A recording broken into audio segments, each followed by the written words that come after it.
वजन कमी करण्यासाठी सर, आणि टाचदुखी, कंबर, गुडघे दुखत होते सर माझे.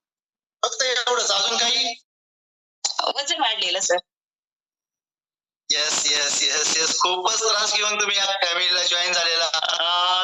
त्यात काय बदल झाले का हो सर. महिन्यापासून? हो, टाच कमी झालेली आहे, कंबर कमी झालेली आहे सर.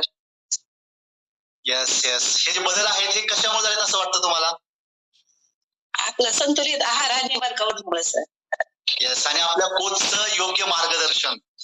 कोचचं मार्गदर्शन, सकस संतुलित आहार आणि तुमचं स्वतःची जिद्द आणि चिकाटी, असणारा विश्वास, या गोष्टींमुळे हे वजन कमी झालेलं आहे. तुमच्यातील हे त्रास आणि आज तुमचा आत्मविश्वास डळून देऊ नका. पुढील आपल्या आयुष्यासाठी आपल्याला चांगलं जर शरीर ठेवायचं असेल, कारण शरीर हा आपल्या शरीरातील शरीर आपल्याला कुणी विकत देऊ शकत नाही, तर त्यासाठी आपल्याला त्या शरीराला चांगलं ठेवायचं असेल तर चांगल्या